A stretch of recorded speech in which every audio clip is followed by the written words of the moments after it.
भी लेना है, उसे बेबी पाउडर भी लेना है, उसे बच्चे का पालना भी लेना है, बच्चे का झूला भी लेना है। अब जिंदगी में खर्चे बढ़ गए, जिम्मेदारी बढ़ गई, बच्चा बड़ा हुआ, अब बच्चे का स्कूल में एडमिशन कराने का सरदर्द शुरू हो गया। स्कूल का एडमिशन करा दिया तो किताबें भी दिलानी है, मंथली फीस भी भरना है, ट्यूशन की फीस भी भरना है। मेरे प्यारे साथियों, जिंदगी में जिम्मेदारी बढ़ती चली जा रही है। और आगे बढ़ो, अब बच्चे बड़े होने लगे, बेटी बड़ी होने लगी, बेटा बड़ा होने लगा। बेटे का कैरियर क्या बनेगा, बेटा जॉब करेगा या बिजनेस करेगा, बेटा बड़ा होकर के क्या करेगा, ये टेंशन भी उसको पैदा हो गई। बेटी बड़ी हो गई तो बेटी की शादी कहां करना है, किससे करना है, कैसा रिश्ता देखना है, ये टेंशन उसके अंदर आ गई। जिंदगी दिन ब दिन टेंशन पर टेंशन देती चली जाती है। इसीलिए अल्लाह कुरान में कहता है, लक़द खलक़नल इंसान फी कबद, हमने इंसान को इस तरीके से पैदा किया है। इंसान जिंदगी भर स्ट्रगल करता है, संघर्ष करता है, मेहनत करता है, कद्दोकाविश करता है। इंसान की जिंदगी में दिन ब दिन टेंशन बढ़ती चली जाती है। जिंदगी टेंशन का नाम है। दुनिया में कोई ये कहता है मुझे कोई टेंशन नहीं, झूठ बोलता है, सबको टेंशन है। ये अलग बात है कि कोई अपनी टेंशन को दिल और दिमाग पे लेके परेशान रहता है और कोई मस्त मौला जिंदगी बोल। एक जुमला बोलते हैं ना कि टेंशन लेना नहीं चाहिए, टेंशन दे देना चाहिए। टेंशन लेने से क्या फायदा? टेंशन लेने से, दिमाग खराब करने से टेंशन खत्म तो नहीं हो जाएगी, मसला हल तो नहीं हो जाएगा। उससे बेहतर है मुस्कुराओ, हंसो, टेंशन आएगी। देखा कुछ लोगों की लाइफ स्टाइल ऐसी। तो जिंदगी के ये अलग अलग चरण है, अलग अलग स्टेज है, अलग अलग दौर है। अब जो आयत करीमा मैंने आपके सामने पढ़ी है, खुद में सुनना क्या, ये सूरह हदीद की आयत नंबर 20, आयत नंबर 20। इस आयत में अल्लाह ताला ने एक आयत में इंसान के जीवन में जितने चरण आते हैं, अब बंगला में इसको क्या बोलते हैं, हिंदी में चरण बोलते हैं, इंग्लिश में स्टेज बोलते हैं, स्टेजेस। इंसान की जिंदगी में जितने स्टेजेस आते हैं, जितने चरण आते हैं, जितने दौर आते हैं, एक आयत में अल्लाह ताला ने वो सारे दौर भी बयान कर दिए और फिर दुनिया की हकीकत भी अल्लाह ने बयान कर दी। और हमें किसकी तैयारी करना चाहिए, अल्लाह ने ये दिया। इस एक आयत को समझ लिया आपने तो आज की तकरीर आपको समझ में आ जाएगी इंशाअल्लाह। कुरान का 26वां 27वां पारा, सूरह हदीद की आयत नंबर 20। इल्म अन्नमल हयातुद दुनिया लइबुन व लहवुन व ज़ीनतुन व तफाखुरुन बैनकुम। एक बात बोलूं, यूट्यूब पर जाओ और सर्च करो सूफी अब्दुल रशीद। ये अफ्रीका के कारी है, क्या नाम है, सूफी अब्दुल रशीद। बिल्कुल अफ्रीकन कैसे होते, गोरे तो नहीं, काले होते हैं, ये काले हैं, अफ्रीका के हैं, काले हैं। अल्लाह, क्या कुरान पढ़ते हैं। कभी रात में ईयरफोन लगा के सूफी अब्दुल रशीद की कोई तिलावत सुन, यही आयत जो मैं पढ़ रहा हूँ, ये उनकी आवाज में सुनो। अल्लाह की कसम खा के कहता हूँ, म्यूजिक भूल जाओ। ये जो म्यूजिक सुन करके सुकून मिलता है, ये दिल के मुर्दा होने की अलामत है। ये इस बात की निशानी, ये संकेत है कि तुम्हारा दिल मुर्दा हो चुका है, तुम्हारे दिल में कुरान की मोहब्बत खत्म हो चुकी है, तुम्हें म्यूजिक से सुकून मिलता है। अल्लाह कुरान में कहता है, ला बिज़िक्रिल्लाहि तत्मइन्नुल कुलूब। मेरे ईमान वाले बंदों के दिलों को अल्लाह के जिक्र से सुकून मिलता है, कुरान से सुकून मिलता है। सहाबे किराम कुरान को पढ़ा करते थे, कुरान को सुना करते थे। हमारे प्यारे नबी कुरान को पढ़ा करते थे, कुरान को सुना करते थे। हमारा नौजवान आज गाना सुन रहा है। मैं जलसे में आ रहा था, रास्ते में कई नौजवानों को देखा मोबाइल पर बैठ करके रील्स देख रहे हैं, गाने देख रहे हैं। लड़कों का भी यही हाल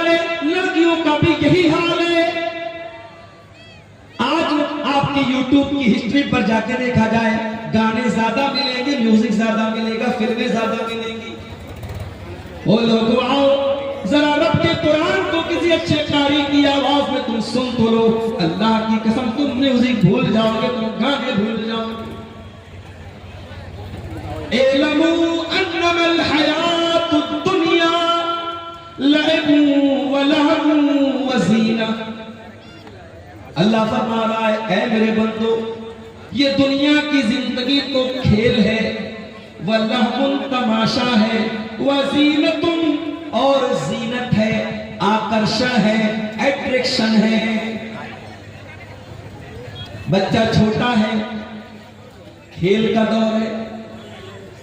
बच्चा थोड़ा बड़ा हुआ, 8 साल का हुआ, 10 साल का हुआ, वल्लाहुम अब तमाशा देखने लगा, अब टीवी देखने लगा, मोबाइल देखने लगा, यूट्यूब देखने लगा, वीडियो देखने लगा।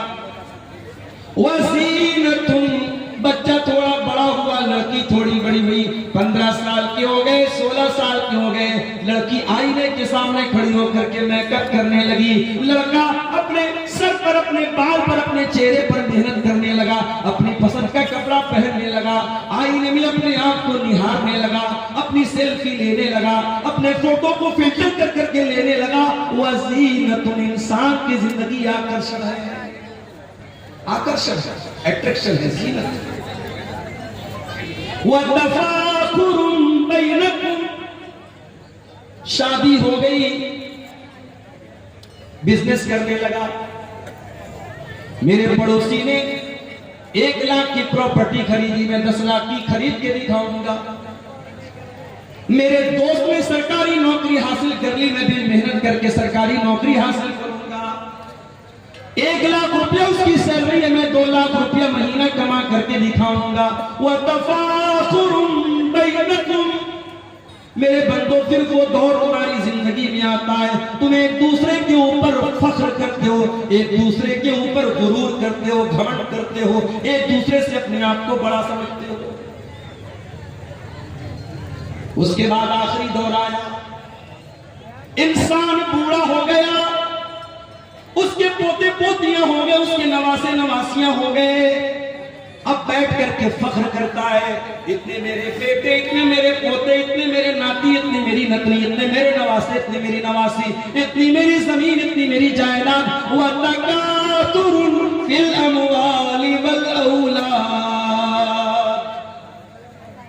इंसान की जिंदगी का ये आखिरी दौर, खूब पैसा हो जाए, खूब औलाद हो जाए। औलाद की तलब भी तो इंसान को होती है। कुछ लोग कहते हैं साहब मुझे अल्लाह ने लड़की दी है, मुझे लड़के की जरूरत नहीं।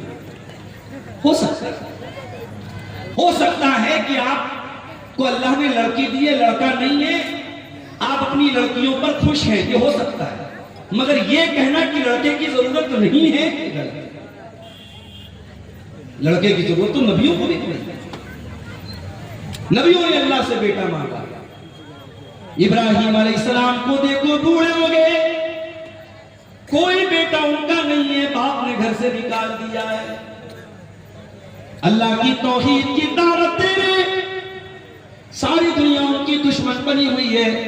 इब्राहिम अलैहिस्सलाम अल्लाह से दुआ करते हैं, रब्बि हबली मिनस सालिहीन, परवरदिगार मुझे नेक बेटा अता फरमा।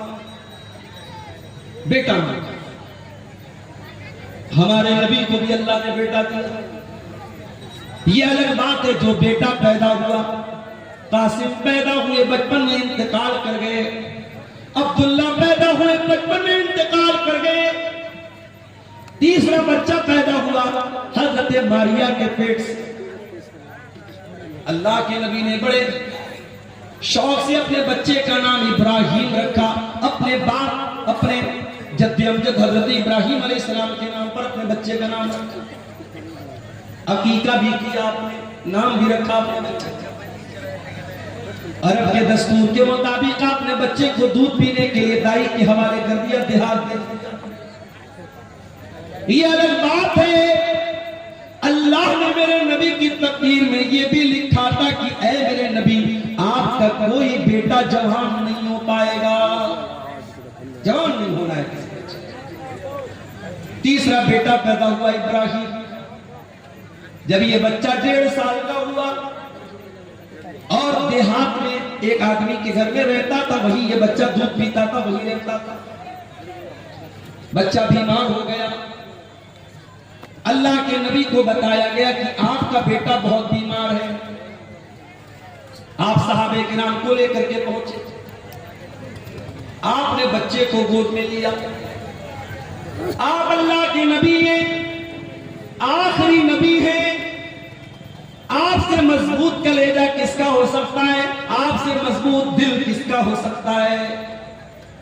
मगर औलाद की मोहब्बत तो मेरे नबी के सीने में भी मौजूद है। आपने देखा मेरा इकलौता बेटा आखिरी सांसें ले रहा है, दम तोड़ रहा है। अल्लाह के प्यारे नबी की आंखों से आंसू जारी हो जाते हैं। आपकी आंखों से आंसू गिरने लगते हैं और साहबे किराम अपने नबी को रोता हुआ देख करके कहते हैं, अल्लाह के नबी, ये हम क्या देख रहे हैं? आप रो रहे हैं, आपकी आंखों से आंसू बह रहे हैं। आप फरमाते, हाज़िही रहमतुन जअलहा अल्लाहु फी कुलूबि इबादिही। ऐ मेरे साहबा, ये आंसू मुहम्मद रसूलुल्लाह के आंसू नहीं है, ये इब्राहिम के अब्बा के आंसू हैं, ये इब्राहिम के बाप के आंसू हैं, ये एक बाप के आंसू हैं जो मोहब्बत में अपने बेटे की जुदाई में निकल रहे हैं। ये बाप के दिल से निकले हुए दर्द के आंसू रो रहे हैं। आज तो पीरों और फकीरों को लोगों ने ये दर्जा दे दिया है। पीर साहब को इतना पावर है कि एक आदमी तकरीर में बयान कर रहा है, वीडियो मौजूद है फेसबुक के ऊपर, आप जाके देख सकते हैं कि शेख अब्दुल कादिर जिलानी का मुरीद था। कब्र में पहुंचा मरने के बाद, मुनकर नकीर आए सवाल पूछने के लिए। जैसे ही सवाल पूछा, शेख अब्दुल कादिर जिलानी के मुरीद ने कहा, तुम्हें मालूम नहीं मैं किसका मुरीद हूं? कहा, किसके मुरीद हूं? कहा, मैं गौसे आजम का मुरीद हूं, मैं शेख अब्दुल कादिर जिलानी का मुरीद हूं। इतना सुनना था, मुनकर नकीर भाग गए। भाई तेरे से कोई सवाल नहीं करना, तुझसे कुछ नहीं पूछना, तू इतनी बड़ी हस्ती का मुरीद है। ये किस्से गढ़ने वाले, ये कहानियां गढ़ने वाले, ये करामतें गढ़ने वाले ये क्यों भूल जाते हैं कि अल्लाह के नबी से बड़ा कोई इंसान दुनिया में नहीं गुजरा, आपसे बड़े मर्तबे वाला कोई नहीं गुजरा। और आपका ये हाल है, आपका अपना बच्चा है, आपके हाथों में दम तोड़ रहा है और आप कुछ नहीं कर पा रहे। यहां तो कितने मुर्दों को जिंदा कर दिया शेख अब्दुल कादिर जिलानी ने। या मेरे नबी अपने बच्चे को मरता हुआ देख करके रो रहे हैं और कुछ नहीं कर पा रहे।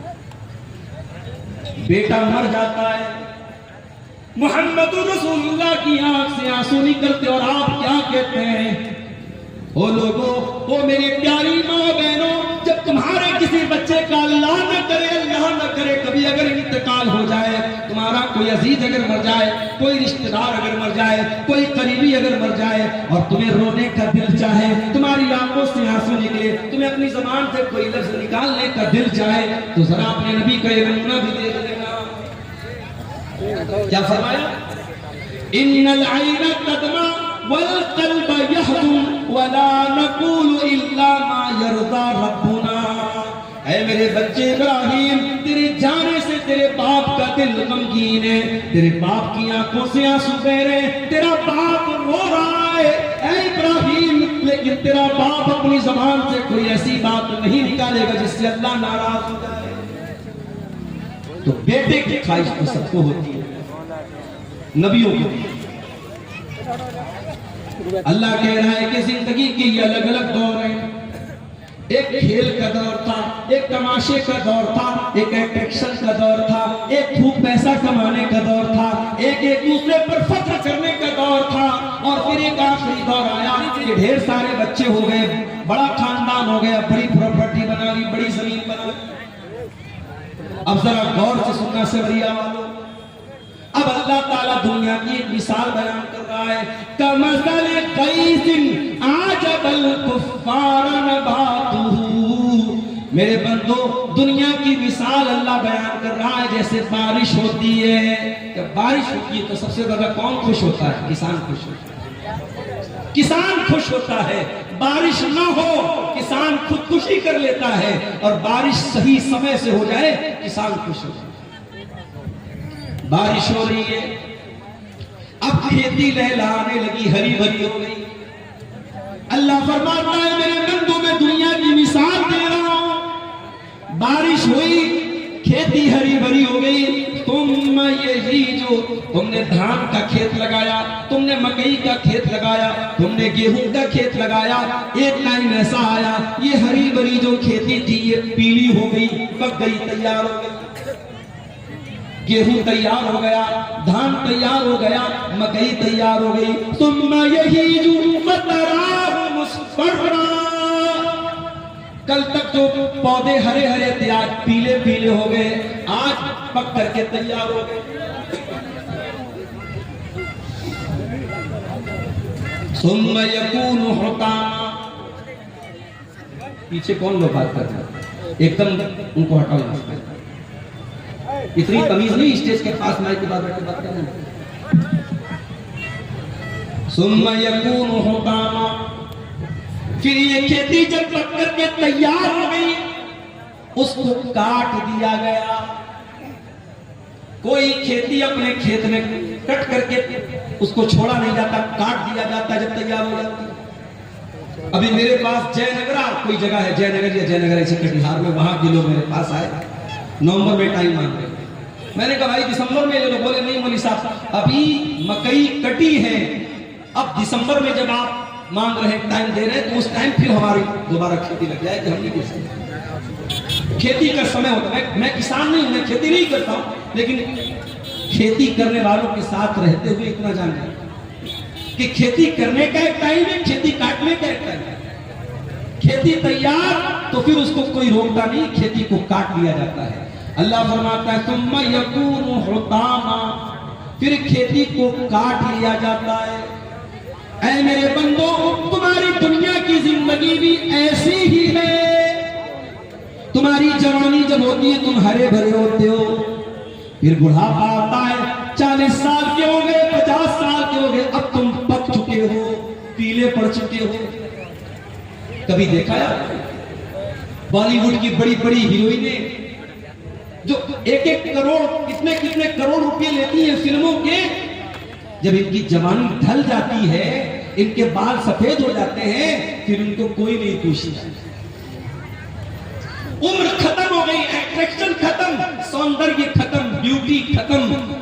इंसान जब बूढ़ा होने लगता है उसके जिस्म की फिटनेस खत्म होने लगती है। कोई लाखों में हजारों में कोई एक होता है जो बहुत ज्यादा कसरत करता हो, बहुत ज्यादा जिम जाता हो, बहुत ज्यादा अपनी ग़िज़ा पे ध्यान देता हो, तो वो भी 50 साल तक 55 साल तक अपने आप को मेंटेन करते हैं। फिर उसके बाद तो उस पर भी बुढ़ापा आना है। बुढ़ापे की कोई दवा नहीं है, बुढ़ापे का कोई इलाज नहीं। अल्लाह फरमाता है मेरे बंदो तुम कल तक हरे भरे थे, आज बुढ़ापा आ गया, पक गए। सुम्मा यकूनु हुतामा। और जिस तरीके से खेती जब पक जाए तो खेती को काट लिया जाता है। ऐ मेरे बंदो, एक दिन ऐसा आएगा, मौत का फरिश्ता आएगा और तुम्हें काट डालेगा, तुम्हें खत्म कर देगा। इसी गांव के एक साहब ने बताया, 2 साल का बच्चा तालाब में डूब करके इंतकाल कर जाता है, माँ बाप सब्र करने के सिवा कुछ नहीं कर पाता। इसी कटिहार के एक भाई ने बताया, उनके वालिद रास्ते से जा रहे थे, बाइक से एक्सीडेंट होता है, वालिद साहब ऑन द स्पॉट इंतकाल कर जाते हैं। कितने हादसे अपनी आंखों से हम देखते हैं, कितने जवानों के जनाजे अपने हाथों से उठाते हैं। मरने वाले बच्चे भी होते हैं, मरने वाले जवान भी होते हैं, मरने वाले बूढ़े भी होते हैं। मौत का फरिश्ता कभी ये देख के नहीं आता कि आपकी उम्र हो गई क्या। मौत का फरिश्ता अल्लाह के हुक्म से। सुम्मा यकूनु हुतामा, एक दिन तुमको कट जाना है, मर जाना है, दुनिया से चले जाना है। कब तक रहना है नहीं पता, 40 साल भी रह सकते हो, 50 साल भी रह सकते हो सकता है कि कल की सुबह का सूरज भी तुम न देख पाओ। मेरे बंदो, ये दुनिया की जिंदगी खत्म हो जाएगी। वफिल आखिरति अज़ाबुन शदीदुन व मग़फ़िरतुम मिनल्लाहि व रिज़वान। और जब अल्लाह ताला के पास जाओगे तो वहां दो रास्ता है, एक तरफ अल्लाह का अज़ाब है, एक तरफ जहन्नम की आग है, और दूसरी तरफ अल्लाह ताला की नेमत है, अल्लाह की जन्नत है, अल्लाह का की रजा है। अब तुम तय कर लो तुमको जन्नत में जाना है कि जहन्नम में जाना है। तुम तय कर लो, तुम डिसाइड कर लो, तुम फाइनल कर लो। वमल हयातुद दुनिया इल्ला मताउल गुरूर। और ये दुनिया की जिंदगी जिस पर तुम इतना फख्र करते हो, इतना नाज करते हो, जिस दुनिया की जिंदगी के लिए तुम कितना हराम काम करते हो, कितना नाजायज काम करते हो, ये दुनिया तो धोखे का सामान है। दुनिया तो धोखा है। बड़े बड़े बादशाहों ने जब महल बनाया तो क्या ये सोच के बनाया कि मैं मर जाऊंगा? फिरौन इतना बड़ा बादशाह, मूसा अलैहिस्सलाम बात करने के लिए आए तो फिरौन कह रहे चुप, तू बात मत कर, तुझसे मैं क्यों बात करता, तू है कौन? मूसा अलैहिस्सलाम ने कहा मैं अल्लाह का रसूल। कहां कह रहे जाओ, तुम रसूल लगे, मैं जानता नहीं क्या तुमको, मेरे महल में तुम पले बड़े हो, मैं जानता हूं, तू तो ढंग से बात नहीं कर सकते हो, तुम क्या नबी बनो? फिरौन ने हजरत मूसा का मजाक उड़ाया, क्योंकि मूसा अलैहिस्सलाम बचपन में एक आग की चिंगारी से उनकी जबान कट गई थी, इसलिए उनकी जबान में लड़खड़ाहट थी। अल्लाह की कुदरत देखो, जिस पैगंबर की जबान में लड़खड़ाहट है, उस पैगंबर को अल्लाह ताला आसमान पे, पहाड़ पे बुलाता है, कूहे तूर पे बुलाता है, और उस पैगंबर से अल्लाह कलाम करता है, बातचीत। और जब मूसा अलैहिस्सलाम से अल्लाह ताला ने कलाम किया तो मूसा अलैहिस्सलाम दुआ करते हैं, रब्बि इश्रह ली सदरी व यस्सिर ली अमरी वहलुल उक़दतम मिन लिसानी यफ़क़हू क़ौली। परवरदिगार, मेरे सीने को मेरे लिए खोल दे, मेरे मामले को मेरे लिए आसान बना दे, और अल्लाह मेरी जबान की लुकनत को दूर कर दे, मेरी जबान की गिरे को दूर कर दे, मेरी जबान की लड़खड़ाहट को दूर कर दे, यफ़क़हू क़ौली, ताकि लोग मेरी बात को समझ सके। तो फिरौन ने मजाक उड़ाया, अरे जाओ, तुम क्या बात करते हो? अल्लाह का मजाक उड़ाया, मूसा अलैहिस्सलाम का मजाक। कहा कि है मूसा, मैं इतना बड़ा बादशाह हूं, हाज़िहिल अनहारु तजरी मिन तहती, ये बड़ी बड़ी नदियां, ये दरियाए नील, ये दरियाए कुलजुम, ये बड़ी बड़ी नदियां, ये बड़े बड़े दरिया मेरे महल के नीचे से जाते हैं। इन दरियाओं का मैं मालिक हूं, नदियों का मैं मालिक। अल्लाह ने कहा अच्छा, तो तुझे अपनी ताकत पे बड़ा नाज है, अपनी बादशाहत पे बड़ा नाज है, अपनी नदियों पे बड़ा नाज है, आ मैं तुझे कुरान जानता हूं। मूसा अलैहिस्सलाम जाने लगे, पीछे फिरौन पीछा कर रहा है, मूसा अलैहिस्सलाम ईमान वाले लोगों को लेकर के जा रहे हैं, सामने दरिया आ जाता है। मूसा अलैहिस्सलाम के साथी कहते हैं, इन्ना लमुदरकून, ऐ मूसा अब तो हम अरेस्ट हो जाएंगे, गिरफ्तार हो जाएंगे, पकड़ लिए जाएंगे, सामने पानी है और पीछे फिरौन का लश्कर है।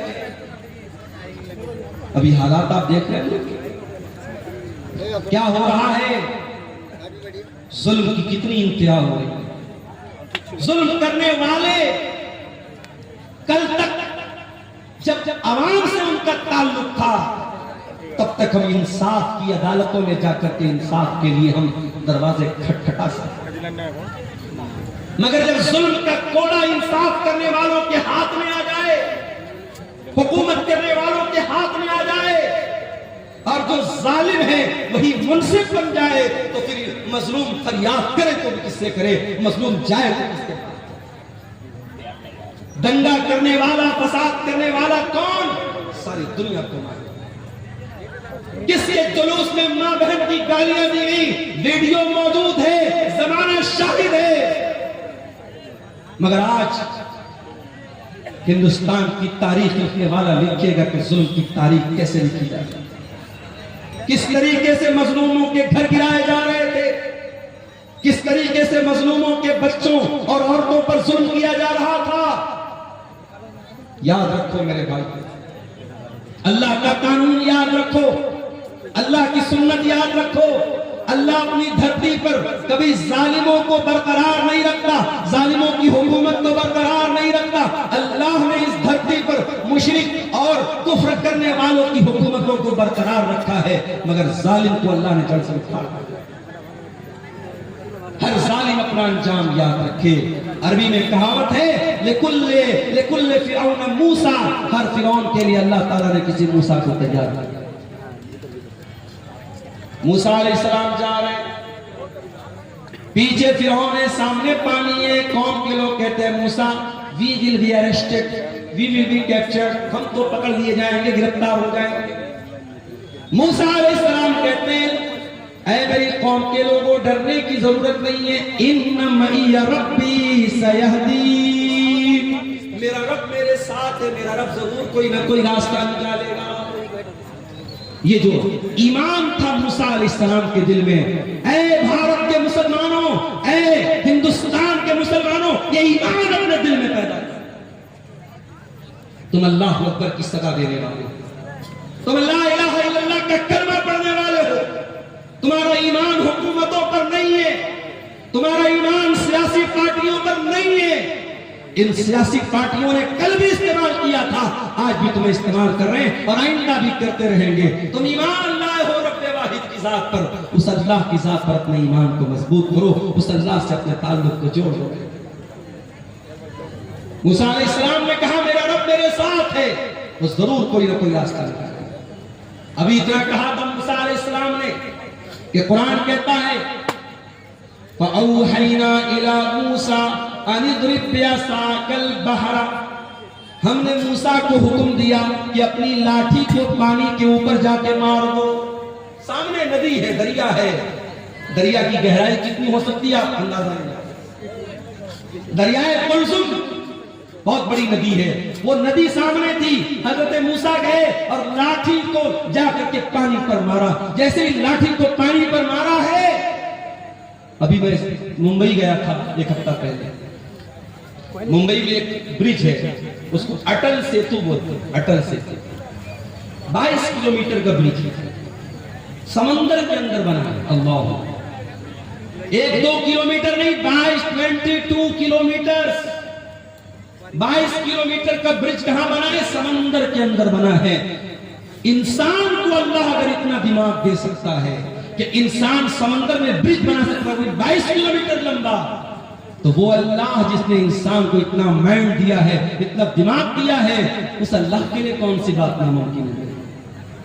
मूसा अलैहिस्सलाम ने लाठी को मारा, न कोई इंजीनियर आया, न कोई नक्शा बना, न कोई पिलर खड़ा हुआ, बीच में रास्ता बन गया। पानी, एक तरफ का पानी इधर रुक गया, एक तरफ का पानी इधर रुक गया और बीच में रास्ता बन गया।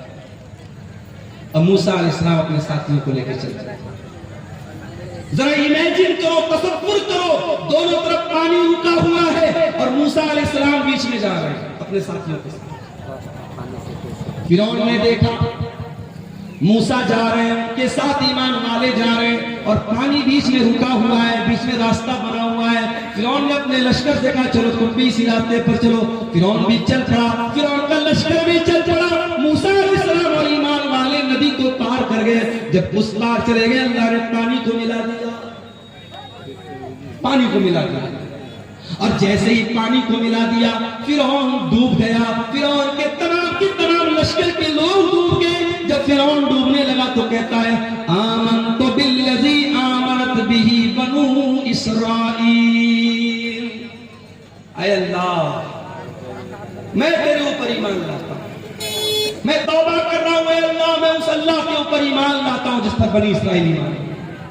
अल्लाह ने फरमाया आल-आना वक़द असैत मिन क़ब्लु, ऐ फिरौन सारी जिंदगी तू गुनाह करता रहा, सारी जिंदगी ईमान वालों को सताता रहा, सारी जिंदगी मूसा अलैहिस्सलाम को सताता रहा।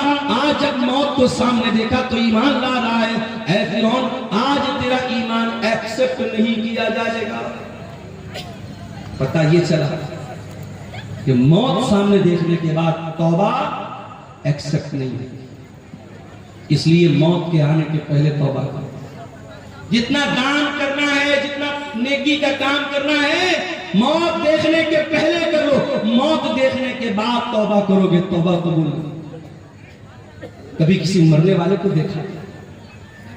मरने वाले की आंखें उठ जाती हैं। वो जब मौत के फरिश्ते को देखता है ना, कांप जाता है, उसकी आंखें पथरा जाती है। मौत जब सामने आए, हम जब किसी को मरते हुए देखते ना, तो उसकी बोली बंद हो जाती है, उसकी बातचीत बंद हो जाती है। यानी अब उसने मौत को देख लिया, अब तौबा करेगा तो तौबा कबूल होगी। तो मौत को देखने के पहले तौबा करो। फिरौन भी मौत को देख करके तौबा, अल्लाह ने कहा तेरी तौबा कबूल नहीं। इतने बड़े बड़े महल फिरौन ने बनाए थे, कितने बड़े बड़े बागात थे, कितने बड़े बड़े महल थे, नदियां थी, नहरें थी, तालाब थे, स्विमिंग पूल थे। अल्लाह फरमाता है कम तरकू मिन जन्नातिन व उयून व ज़ुरूइन व मकामिन करीम व नामतिन कानू फीहा फाकिहीन कदालिका व औरतनाहा कौमन आखरीन। फिरौन के पास कितने बड़े बड़े बागात थे, महल थे, कितने ऐशो आराम से रहा करता था। आज उसके महल में कोई और रह रहा है, उसके बाग का फल कोई और खा रहा है, उसकी नहर का पानी कोई और पी रहा है। फमा बकत अलैहिमुस समाउ वल अर्दु वमा कानू मुनज़रीन। आज फिरौन मर गया, न आसमान रो रहा है, न जमीन रो रही है, कोई रोने वाला भी नहीं, कोई आंसू बहाने वाला भी नहीं है। ऐसी मौत हुई, कोई आंसू बहाने वाला। तो ऐसी मौत मत मरो मेरे भाई। मरना तो सबको है। ये जमीन, ये जायदाद, ये प्रॉपर्टी सब यही रह जाए। इस दुनिया की कोई हकीकत नहीं है। वमल हयातुद दुनिया इल्ला मताउल गुरूर। ये दुनिया धोखे का सामान है, बहुत धोखेबाज है। इंसान गुनाह करता है, उसे लज्जत मिलती है, उसे मजा आता है। मोबाइल पर गंदा वीडियो देखकर मजा आया, किसी लड़की को छेड़ दिया, मजा आया, शराब के 2-4 पैग लगा लिए, मजा आया, जिना कर लिया, मजा आया। मगर 10 मिनट के बाद, 1 घंटे के बाद, 1 दिन के बाद गुनाह का ये खुमार उतरेगा, तब एहसास होगा मैंने क्या कर दिया, मैंने क्या कर दिया, मैंने किसको नाराज कर दिया, मैंने ये क्या कर दिया। एहसास होगा मेरे भाई। अगर दिल में ईमान है, गुनाह के बाद एक न एक बार एहसास। गुनाह के अंदर लज्जत है, गुनाह के अंदर मजा है, मगर गुनाह इंसान को बर्बाद कर देता। इस दुनिया के चक्कर में पड़ के तुम गुनाह कर रहे हो, दुनिया की औरतों के चक्कर में पड़ के जवानी बर्बाद कर रहे हो। अरे चक्कर में पड़ना है तो जरा जन्नत की औरतों के चक्कर में, अगर तैयारी करना है तो जन्नत की नेमतों के लिए करो। दुनिया की औरतों के साथ, दुनिया की लड़की। अभी मैं पटना गया था, एक सफर था मेरा हमारे दोस्त के साथ में। पटना की मार्केट में मैंने देखा एक नकाबपोश लड़की, बुर्का वाली लड़की, गैर मुस्लिम लड़के के साथ टहल गई। हमारे एक साथी थे बनारस के। मैंने कहा देखो भाई ये क्या हो रहा है। बोले मौलाना कोई हैरत की बात नहीं है। मैंने कहा क्यों? कहा ये टाइम पास है। लड़की को भी पता है कि मैं टाइम पास कर रही हूं, लड़के को भी पता है मैं टाइम पास कर रही हूं। दोनों सीरियस नहीं है, घूम रहे। ऐसा भी होता है कि लड़की एक लड़के के साथ सुबह घूम रही है, दोपहर में दूसरे लड़के के साथ घूम रही है, शाम को तीसरे लड़के के साथ। ये चल रहा है टाइम पास। ये औरतें हैं दुनिया की, ये लड़कियां हैं दुनिया की। और जन्नत की औरतें कैसी होंगी? लम यतमिसहुन्ना इंसुन क़ब्लहुम वला जान। जन्नत की औरतें इतनी पाक दामन होंगी, इतनी पाक साफ होंगी, उनको किसी इंसान ने कभी टच न किया होगा, कभी छुआ नहीं होगा, न इंसान ने न जिन्नात ने कभी टच नहीं किया। दुनिया की औरतें, उनके साथ बहुत सारी गंदगी भी लगी हुई है। जाहिर है इंसान की बॉडी है, इंसान पेशाब भी करता है, पाखाना भी करता है, नाक से गंदगी भी निकलती है, बलगम भी निकलता है। औरतों के साथ दुनिया के और भी मसले मसाइल हैं, लेकिन जन्नत की औरतों के साथ कोई मसला मसाइल नहीं। वलहुम फीहा अज़वाजुम मुत्तहरतुन। दुनिया की औरतों के साथ तो बहुत सारे मसाइल और गंदगियां हैं, लेकिन जन्नत की औरतें बिल्कुल पाक और साफ होंगी। अब्दुल्लाह इब्न अब्बास इस आयत की तफसीर में कहते हैं, ला यहिज़ना, जन्नत की औरतों को पीरियड नहीं आएगा, वला युहदिसना, उनको पेशाब और पाखाना की हाजत न होगी, वला यतनखमना, उनको थूक और बलगम की गंदगी नहीं होगी, पाक और साफ। दुनिया में जो औरत दुपट्टा ओढ़ती है, ओढ़ती है, पर्दा करती है, समझ जाओ कि वो जन्नती औरत है, इसलिए कि जन्नत की औरत के सर पर भी दुपट्टा होगा। अल्लाह के नबी फरमाते हैं, बुखारी और मुस्लिम की रिवायत है, दुनिया, अगर जन्नत की औरत दुनिया में एक मर्तबा झांक दे, एक नजर डाल दे, मलात मा बैनहुमा रिहा, उसकी खुशबू से जमीन और आसमान भर जाए। इतनी बेहतरीन खुशबू जन्नत की औरत सिर्फ एक नजर झांक दे दुनिया में, उसके परफ्यूम से, उसके फ्रेग्रेंस से, उसकी खुशबू से, उसके सेंट से दुनिया भर जाएगी। वला नसीफुहा अला रासिहा खैरुम मिन दुनिया व मा फीहा, और जन्नत की औरत के सर पर जो दुपट्टा होगा, अल्लाह ने जन्नत की औरत के सूट का जिक्र नहीं किया, उसके गाउन का जिक्र नहीं किया, उसके फ्रॉक का जिक्र नहीं किया। अल्लाह के नबी कह रहे जन्नत की औरत के सर पर जो दुपट्टा होगा, वो दुपट्टा भी दुनिया और दुनिया की तमाम दौलत से। आज मैं मंगल बाजार में कुछ मार्केटिंग करने गया, तो हम लोग तो बनारस के लोग हैं ना, बनारस में कपड़ा बनता है, तो हम लोग कपड़े को हाथ लगा के समझ जाते हैं कपड़ा की क्वालिटी। जो बनारस के अंसारी लोग हैं, जिनको जुल्हा कहते हैं, तो वो कपड़े का कारोबार ही करते हैं, तो उनको मालूम है कि कपड़े की क्वालिटी क्या है। एक मर्तबा अल्लाह के नबी के पास रेशम का कपड़ा है। रेशम का कपड़ा उस जमाने में बड़ा कीमती माना जाता था, आज भी बहुत कीमती माना जाता है। बनारस में आप जाएंगे साड़ी की मार्केट में, 500 रुपए की साड़ी भी है, 50,000 रुपए की भी साड़ी। 50,000 की साड़ी में क्या स्पेशल है, उसमें प्योर रेशम है, प्योर सिल्क है, और उसमें ओरिजिनल सोने की जरी है, तो उसकी कीमत 50,000 रुपया भी है। बड़ी बड़ी बॉलीवुड की जो हीरोइन होती है, उनका जो लहंगा होता है, जो साड़ी होती है, बनारस से तैयार होती है। तो अल्लाह के रसूल सल्लल्लाहु अलैहि वसल्लम के पास रेशम का कोई कपड़ा आया। अब सहाबे किराम अरब के रहने वाले थे, रेशम वहां नहीं बनता था, रेशम का कपड़ा नहीं मिलता था। मोटे मोटे कपड़े मक्के में पहने जाते थे, टाट वगैरह टाइप के कपड़े, जूट वगैरह के कपड़े पहने जाते थे। तो जब ये रेशम का कपड़ा आया, तो सहाबा उसको छू करके कहने लगे कि कितना सॉफ्ट है, कितना मुलायम है, कितना नर्म है। सहाबे किराम को बड़ी हैरत हो गई। अल्लाह के प्यारे नबी ने फरमाया, अताजबून मिन हाज़ा, ऐ मेरे सहाबा, तुम्हें इस पर बड़ा ताज्जुब हो रहा है, बड़ा आश्चर्य हो रहा है, बड़ी हैरत हो रही है। लमनातिल साद इब्न मुआज़ फिल जन्नत खैरुम मिन हाज़ा, ऐ मेरे सहाबा, जन्नत में हजरत साद बिन मुआज़ को जो हैंड करचप मिलेगा, जो रुमाल मिलेगा, जो दस्ती मिलेगी, जो मंदिल मिलेगा, ऐ मेरे सहाबा, ये दुनिया के रेशम का कपड़ा फेल है उस जन्नत के रुमाल के सामने। इतना सॉफ्ट होगा हजरत साद बिन मुआज़ का रुमाल। जब जन्नत का रुमाल इतना सॉफ्ट होगा, तो जन्नत का कपड़ा कितना प्यारा होगा।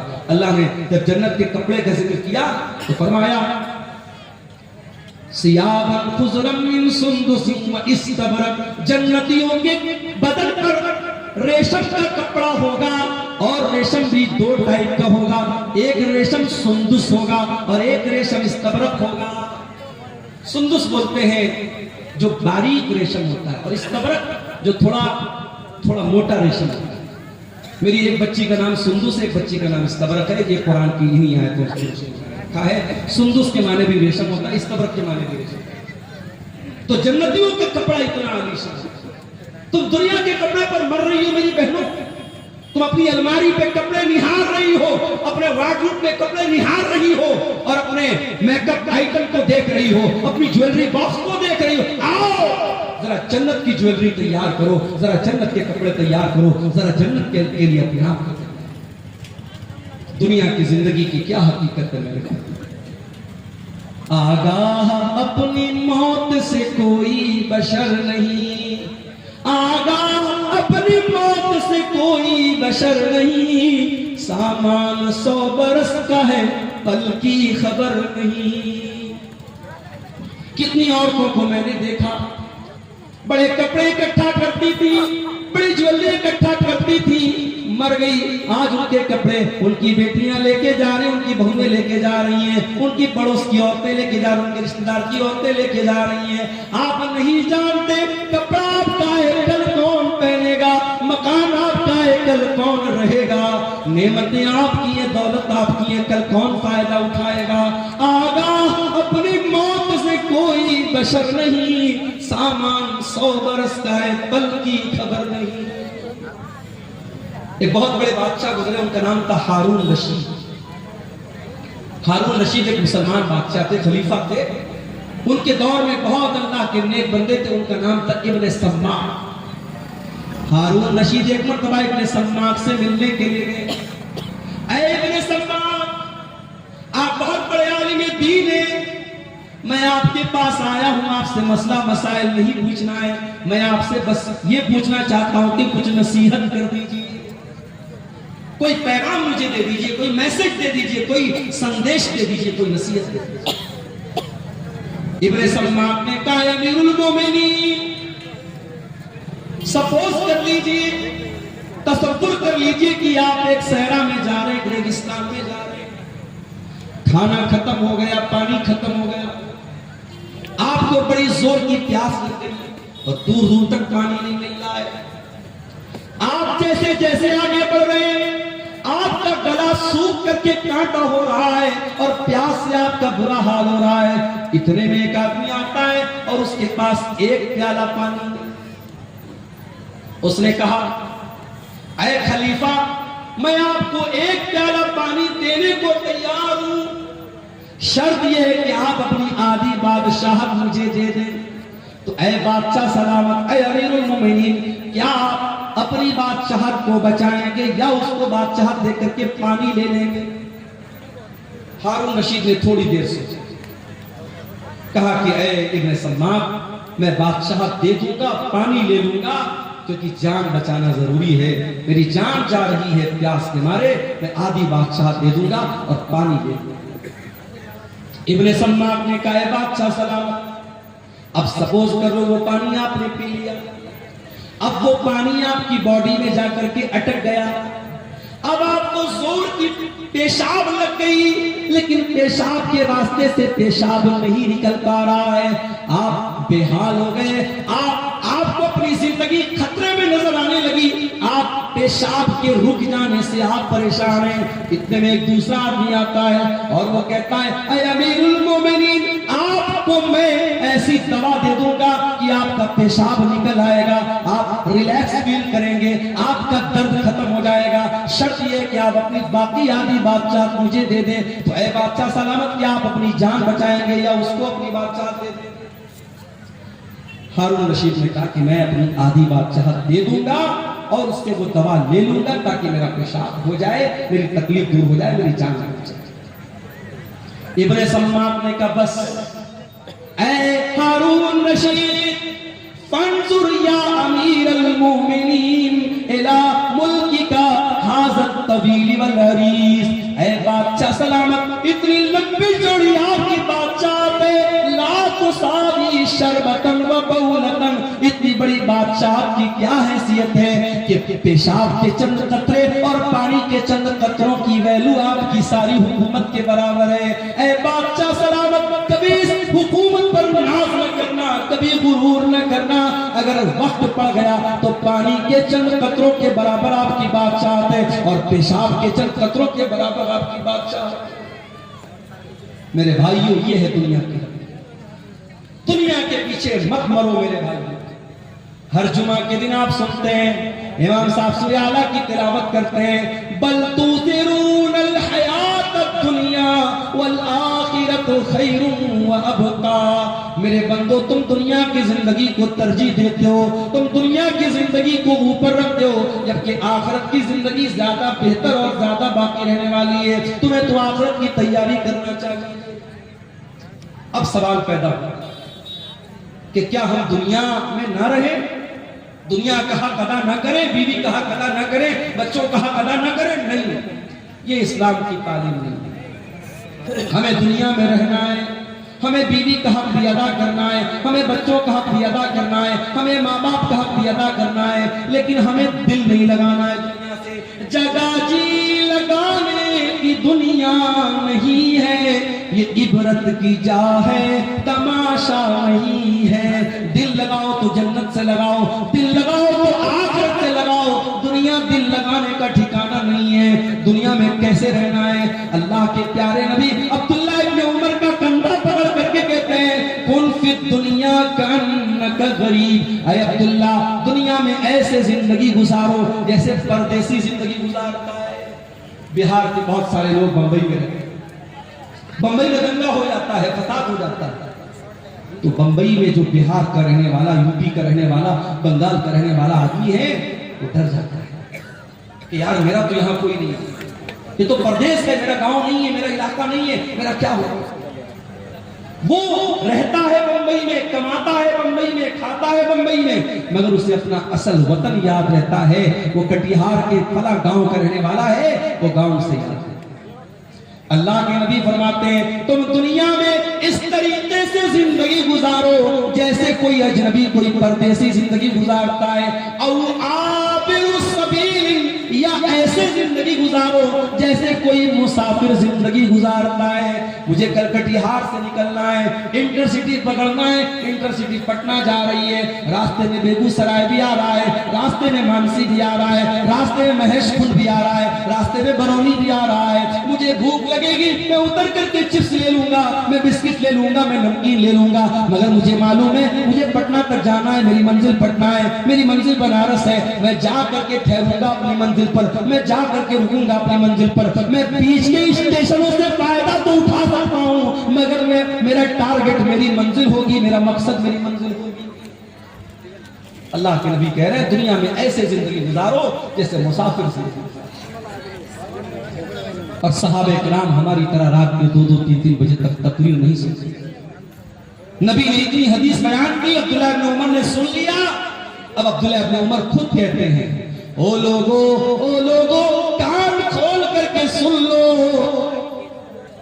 इज़ा अस्बाता फला तंतज़िरिल मसा, जब सुबह हो जाए तो शाम का वेट न करो, शाम की प्रतीक्षा न करो, शाम का इंतजार न करो। शाम हो जाए तो सुबह का इंतजार न करो। ओ मेरी प्यारी माँ बहनों, ओ मेरे प्यारे नौजवान साथियों, जाओ जरा बिस्तर पे सोने के पहले ये हदीस याद कर लेना, ये सोच करके बिस्तर पे जाना, अगर आज की रात मेरी जिंदगी की आखिरी रात हो गई, अय अल्लाह सारे अमाल तो गुनाहों से भरे हैं, सारा रजिस्टर तो गुनाहों से भरा है। अय अल्लाह अगर इसी हाल में तेरे पास चला गया, अय अल्लाह तो इसी हाल में तेरे पास में चली गई, अय अल्लाह मेरा क्या बनेगा, मेरा क्या हाल बनेगा। मेरे प्यारे साथियों, जब रात में बिस्तर पे सोने जाया करो तो एक बार सोच लिया करो। अल्लाह के हजरत अब्दुल्लाह इब्न उमर कहते हैं, जब शाम हो जाए तो सुबह का इंतजार मत किया करो, और सुबह हो जाए तो शाम का इंतजार मत किया करो। और आगे फरमाते हैं, वखुज़ मिन सिहतिका लिमरदिका, और जब तुम्हारी तंदुरुस्ती मौजूद है तो तुम बीमारी के दिन की तैयारी कर लो, और अपनी जिंदगी में मौत की तैयारी कर लो, मौत की तैयारी। माशाअल्लाह कटिहार बड़ी तरक्की कर। मैं आज मार्केट में गया, हमारे कुछ दोस्त लोग भी साथ में थे, कितने बड़े बड़े रेस्टोरेंट बन गए। स्टेशन के सामने एक छोटा सा होटल था, बिस्मिल्लाह होटल। आज गया तो देखा बहुत बड़ा सा रेस्टोरेंट बना है, इसका नाम है तंदूरी महल। बड़े बड़े होटल खुल रहे हैं। अभी हैदराबाद में गया था, 1-2 महीना पहले मेरा सफर था, कुछ साथियों के साथ रात में निकला। मेरा ख्याल है कि रात के 12 या 1 बज रहे। दोस्तों ने कहा चलिए मौलाना आपको चाय पिलाते। मैंने कहा यार 12-1 बज रहा है, चाय नहीं। बोले चलिए आप हैदराबाद में। हैदराबाद में चाय की बहुत बड़ी दुकान है, नाम नोट कर लो, कभी जाना तो चाय पी लेना, नीलोफर होटल। नीलोफर नाम है, लड़की का नाम नहीं बता रहा, होटल का नाम बताओ, नीलोफर।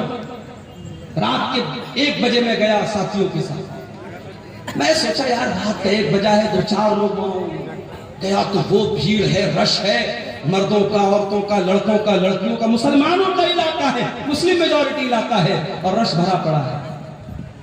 तो अब हैदराबाद शहर है भाई, खाने पीने का शहर है।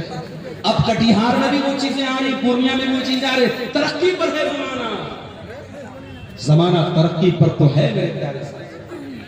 लेकिन ये बात याद रखो, हम अपने अल्लाह को भूल जाए। 4 पैसे आ गए, स्टैंडर्ड बन गए, घर में स्टैंडर्ड बना गया। इसका मतलब ये नहीं कि आपके घर की औरतें पर्दा करना बंद कर दें। स्टैंडर्ड बन गए तो कुरान पढ़ना बंद कर दो, ऐसा नहीं है मेरे भाई। कब्र के अंदर यही कुरान आपके काम है। मैं नहीं मना करता तुम अपने बच्चों को मेडिकल की तालीम दो, मैं मना नहीं करता। अपनी बच्चियों को तुम आला तालीम दो, मैं मना नहीं करता। मगर वल्लाह मेरा कलेजा दुखता है जब कटिहार के बड़े बड़े कॉलेजों में मुसलमान लड़की चेहरा खोल करके बेपर्दगी के साथ अपने बॉयफ्रेंड के साथ, अपने बैचमेट के साथ, अपने क्लासमेट के साथ घूम रही है, पार्कों में घूम रही। तो तकलीफ होती है कि ये कौम तालीम हासिल कर रही है, इस कौम की लड़कियां तालीम हासिल कर रही हैं या बेहयाई कर रही है, बेपर्दगी। हालात ये है, लड़की 8-9 साल की होती है, लड़का 10-12 साल का होता है। अभी लड़का बहुत छोटा है, लड़की बहुत छोटी है। अभी दुनिया की बहुत सारी बातें उनको मालूम भी नहीं है, मगर यूट्यूब ने उनको सिखा दिया है, फेसबुक ने उनको सिखा दिया है, इंस्टाग्राम ने उनको सिखा दिया है। 9-9 साल की लड़कियों के भी बॉयफ्रेंड मौजूद हैं, 10-12 साल के लड़कों की गर्लफ्रेंड मौजूद है। मैं इसी समाज की और इसी मुआशरे की हकीकत आपको बताता हूं। वल्लाह मेरे प्यारे नौजवान साथियों, मेरी बहनों, दुनिया की ये तालीम आप हासिल कीजिए, मगर अकबर इलाहाबादी का वो शेर मैं आपको सुनाता हूं। तुम शौक से कॉलेज में पढ़ो, चर्च में झूलो, जायज है गुब्बारों में उड़ो, चर्च में झूलो, बस एक सुखन बंद है आजिज कर है याद अल्लाह को और अपनी हकीकत को। आप कितने बड़े कॉलेज में ही पढ़ लीजिए, लेकिन आपको ये नहीं भूलना है कि आप मुसलमान हैं।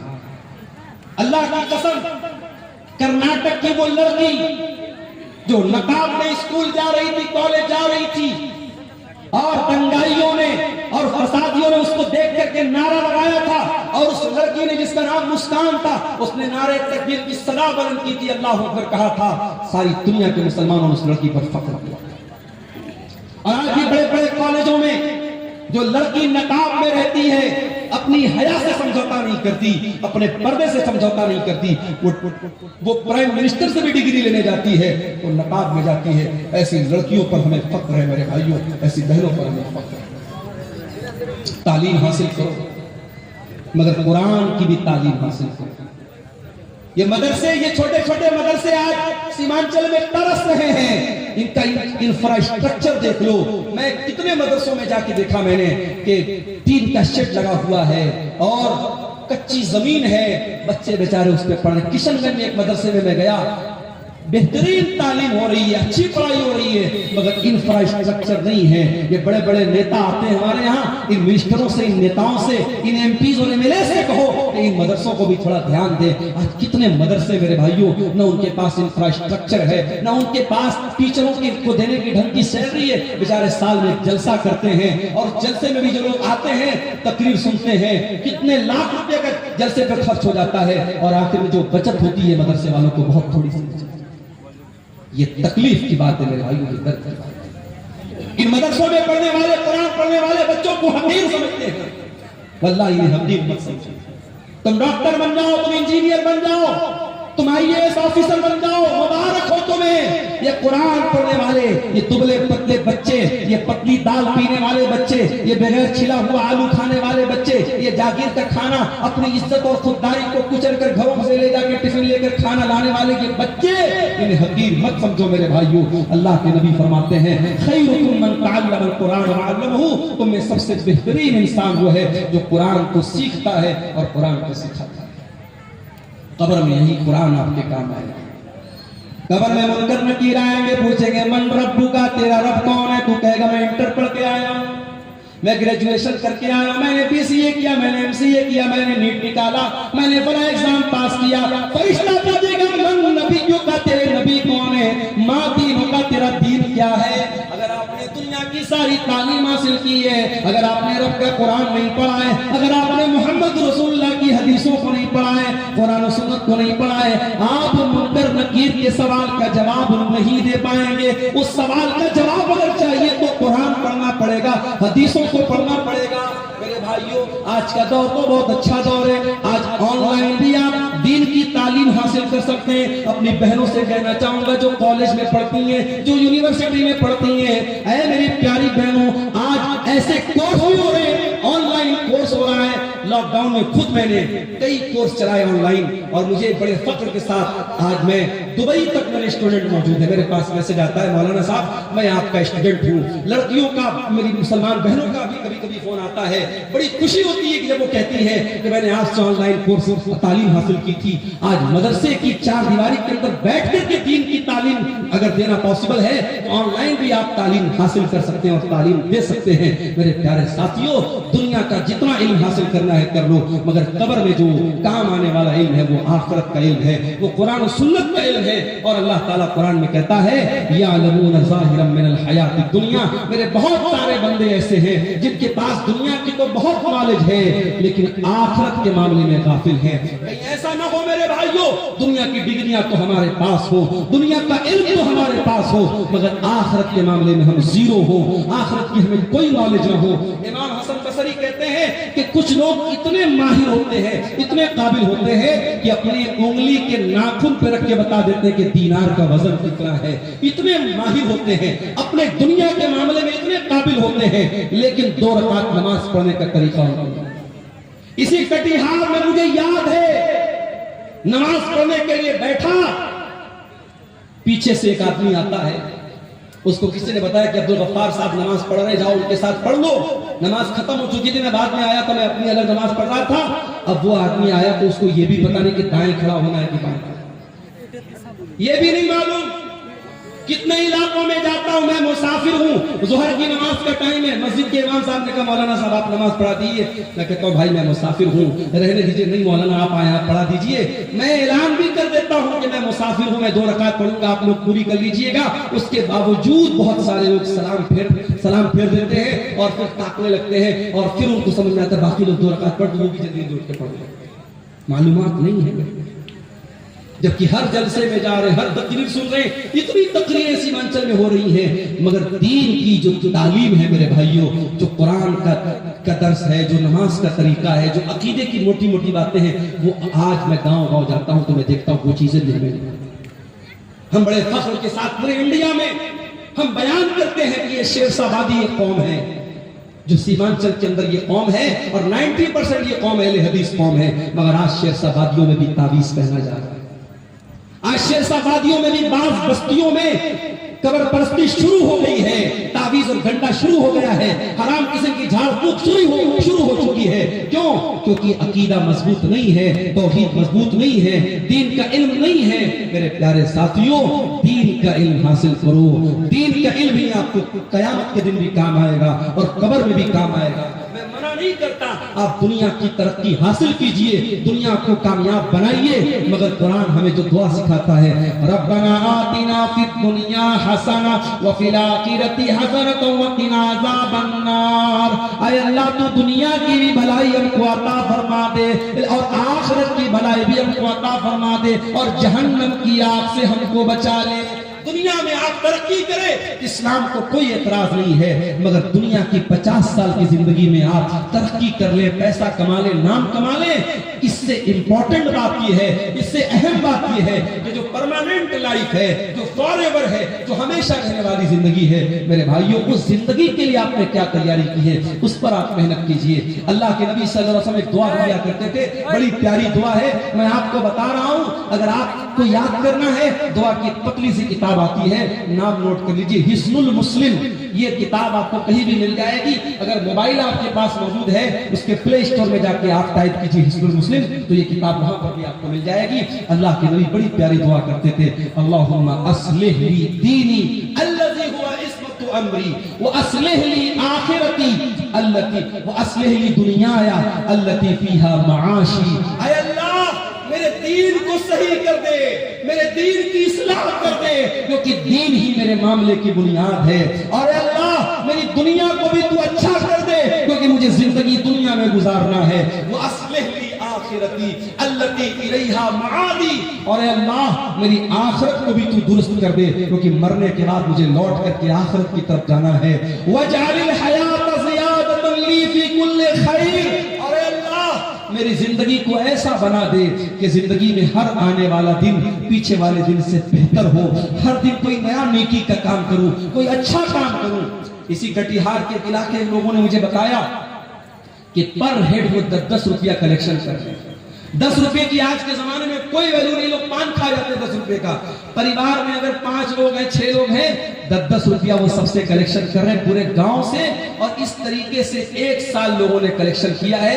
गांव का नाम मुझे याद नहीं है, उस गांव के लोगों ने मुझे बताया, अभी शाम को मुझसे मुलाकात हुई थी, कि हर महीने 40,000 50,000 रुपया कलेक्शन कर रहे हैं। और 1.5 साल में उन्होंने 16-17 लाख रुपया इकट्ठा कर लिया है। एक बड़ा फंड हो गया है। मस्जिद का कोई मसला आ जाए, कब्रिस्तान का कोई मसला आ जाए, 10-10 रुपया कोई भारी भी नहीं पड़ने वाला, हर हफ्ता वो वसूल रहे हैं। और पूरी ट्रांसपेरेंसी के साथ, पूरी पारदर्शिता के साथ बाकायदा एक ग्रुप बनाया है, व्हाट्सएप पर बाकायदा मैसेज में हर हफ्ता बता देते हैं इतना कलेक्शन हुआ, इतना अमाउंट आया है। मेरे प्यारे साथियों, ये मदरसे जो आपके गांव-गांव में मकतब चल रहे हैं, ये साल में जलसा करके छोटे-छोटे बच्चों को ऑटो पर बिठा के जो भीख मांगते हैं हम, उससे तो बेहतर है इस तरीके की कोई हम शक्ल निकालें कि 10-10 रुपया भी अगर हम हर परिवार के हर मेंबर से ले और एक बड़ी रकम इकट्ठा हो जाए, हम अच्छी सैलरी दें और अच्छे उलमा को और अच्छे टीचरों को हम रखें, हमारी कौम के बच्चे कुरान हदीस पढ़े। ये मुझे बड़ा अच्छा लगा, ये करने का काम लगा जो आपके सीमांचल में ये काम किया जा सकता है। मुझे तकलीफ होती है मेरे भाइयों, आज अपने खाने पर, पहनने पर। मुझे इसी शेरशाबादी समाज के लोगों ने बताया कि आज शेरशाबादियों में ऐसे भी गांव हैं जहां शादियों में डीजे बज रहा है। मुसलमान आदमी की शादी है, अहले हदीस की शादी है, शेरशाबादी की शादी है और शादी में डीजे बज रहा है। बाप भी बेशरम लोगों की तरह नाच रहा है, माँ भी बेशरम लोगों की तरह नाच रही है। ये नाच गाना हो रहा है। मेरे प्यारे साथियों, अल्लाह का अज़ाब नहीं आएगा तो क्या आएगा? यही वो दौर था, अल्लाह के प्यारे नबी ने बताया था कि मेरी उम्मत पर वो दौर आएगा, खस्फुन व मस्खुन, मेरी उम्मत के लोगों को जमीन में धसा दिया जाएगा, मेरी उम्मत के लोगों पर आसमान से पत्थर बरसेंगे और मेरी उम्मत के लोगों को सूअर और बंदर बना दिया जाएगा। ऐसा दौर आएगा। सहाबा ने कहा, अल्लाह के नबी ऐसा दौर कब आएगा? आपने फरमाया, इज़ा ज़हरतिल ग़ीनात वल मआज़िफ, जब नाचने गाने वालियां मुसलमानों के घरों में आ जाएगी, व शुरबतिल खुमूर, और मुसलमान शराब पीने लगेगा। अरे शराब तो बहुत हल्की चीज होगी। आज आपके कटिहार और किशनगंज की रिपोर्ट मेरे पास मौजूद है। आज गांजा पी रहा है मुसलमान का बच्चा, आज चरस का नशा कर रहा है मुसलमान का बच्चा, आज हीरोइन का नशा कर रहा है मुसलमान का बच्चा। आज ये नशे हमारी कौम को डुबो रहे हैं, हमारी कौम के नौजवानों को बर्बाद कर रहे हैं। मेरे प्यारे साथियों, अल्लाह का अज़ाब अगर आ रहा है तो वजह यही है। मेरे अजीजों, तकरीर कर लेना और करा लेना, जलसे कर लेना, करा लेना, ये कमाल नहीं है। कमाल ये है कि हम अपने आप को जांचें और परखें कि हमारा समाज कल कहाँ था और आज कहाँ है। अगर रात भर तकरीर सुनने के बाद भी फजर की नमाज में हमारे पास नमाजी नहीं है, अगर शराब के अड्डों पर कोई कमी नहीं आ रही है, अगर औरतों की बेपर्दगी में कोई कमी नहीं आ रही है, अगर दिल में अल्लाह का डर पैदा नहीं हो रहा है, तो माफ कीजिए, हम फेल हो रहे हैं। हमारी सारी मेहनत बेकार हो रही है। हमें इस पर गौर करने की जरूरत है। इतना बड़ा सरमाया सीमांचल में हजारों जलसे हो रहे हैं, उम्मत का कैपिटल लग रहा है, उम्मत का सरमाया लग रहा है। इन जलसों से हम क्या हासिल कर रहे हैं? हमारी कौम क्या हासिल कर रही है? हम अपने अंदर सुधार कर रहे हैं कि नहीं कर रहे हैं? अपने अंदर परिवर्तन कर रहे हैं कि नहीं? इस पर हमें गौर करने की जरूरत है। मेरे अजीजों, आज का ये जलसा मस्जिद के लिए जलसा था। मुझसे पहले आपने उलमा की तकरीरें भी सुनी और जो चंदा करने वाले मौलवी थे उनके हाथों पर आपने चंदा दिया। जाते जाते भी मेरी गुजारिश है कि अल्लाह के घर में आप ताउन करके जाइएगा। हमारे लोग LIC लेते हैं। LIC का एक नारा है, जीवन जिंदगी के साथ भी और जिंदगी के बाद भी। मैं आपको बता दूं कि मस्जिद में आपका 10 रुपया भी लगा है, मस्जिद में आपका 100 रुपया भी लगा है, तो ये LIC की जो पॉलिसी है ना, तो दुनिया में आपके काम आएगी। वो भी हराम तरीके से पैसा कमा रहे हैं आप, LIC का जो पैसा है, लेकिन ये आप जो पैसा लगाए हैं मस्जिद में, ये आपको आखिरत में काम आएगा। अल्लाह के नबी ने कुछ चीजों का जिक्र किया है जो मरने के बाद भी इंसान के काम आती है। उसमें एक चीज क्या है? औ सदक़तिन जारियतिन, ऐसा सदका इंसान करके जाए जो उसके मरने के बाद भी कंटिन्यू जारी रहे।